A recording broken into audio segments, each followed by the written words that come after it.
cement on top of them and wires hanging down from them. They were used to communicate by way of Morse code. The engineers still use Morse code to signal. He uses two long whistles, a short whistle and a long whistle.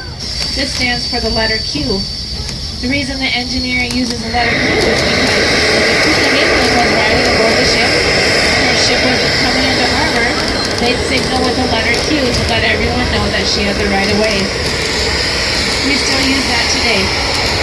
Every time we come to a road crossing, we use the letter Q. Two long whistles, a short whistle, a long whistle, to let everyone know that we have the right of way.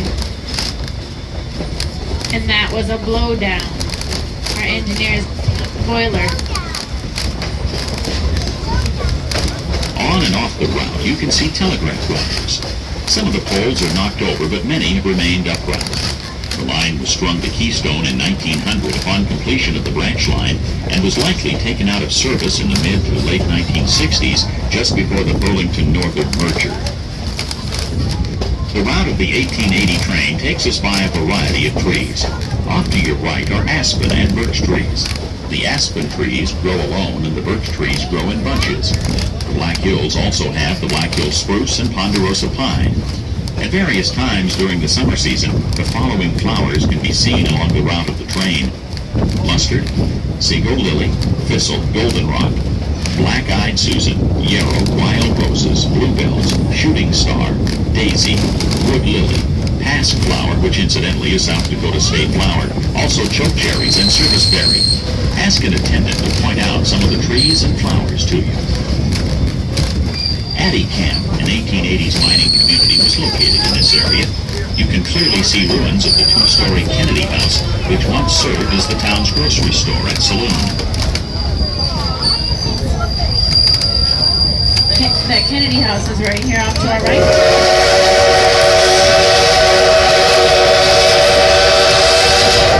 The area was known as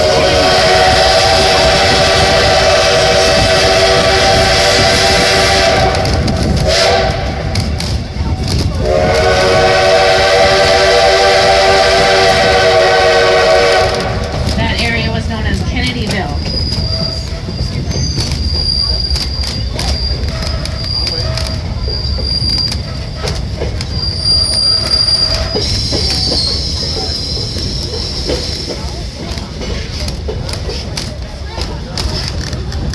To the left, you can see the grade of the railroad spur that led to the Addie Mine. It curves by the Little Brown Shed for about a half mile. The Addie Mine main shaft dove 800 feet below the Earth's surface. Very little tin was actually found at this mine. Addie Camp was located at the mouth of Palmer Gulch, which you're now entering. A number of small placer mining operations existed here in 1875, and the ruins of some larger industrial mines dating to the 1930s are found on the northwest ridge, which is off to your left.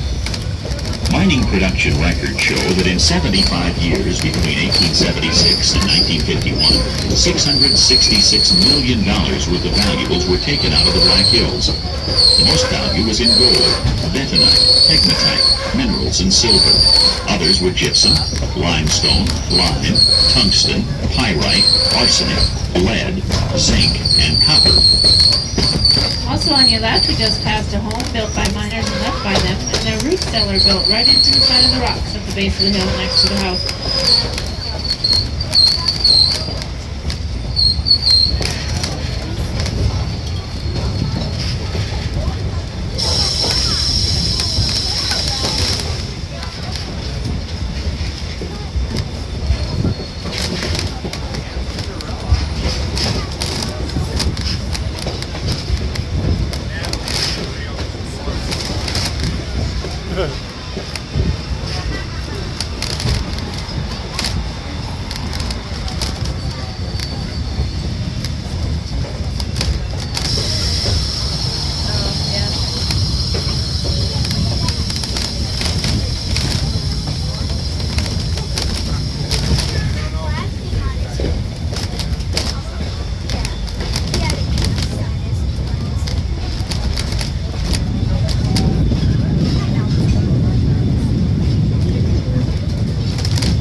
is a large weathered building known as the Good Luck Tungsten Mine, which flourished during World War I.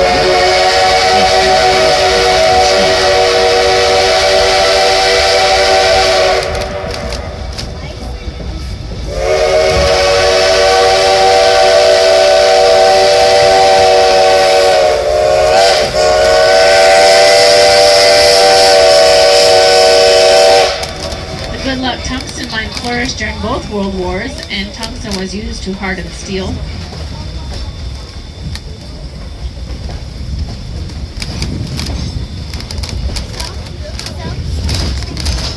The view to your right is dominated by Harney Peak, the large mountain with the stone fire lookout on top.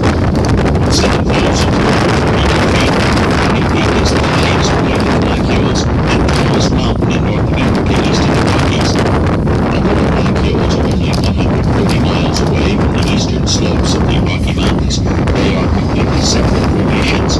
The 2 billion-year-old rocks you see around you are much older than the 20 million-year-old slopes of the Rocky Mountains.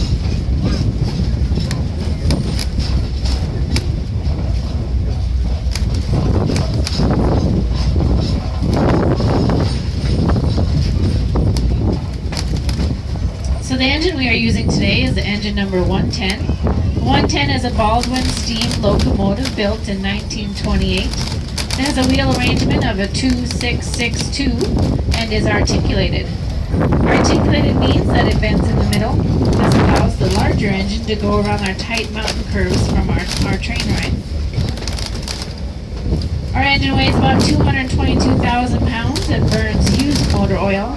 The reason we burned motor oil is because burning coal or wood has been outlawed in the Black Hills because of fire hazard.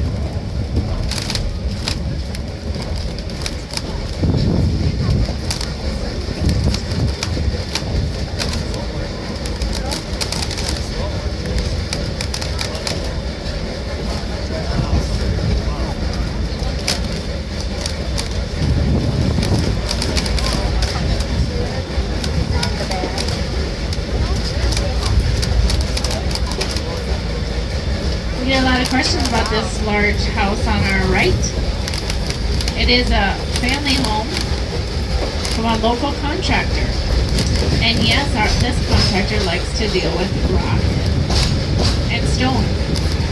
Those rocks also serve as a fire barrier, which is very important here in the Black Hills.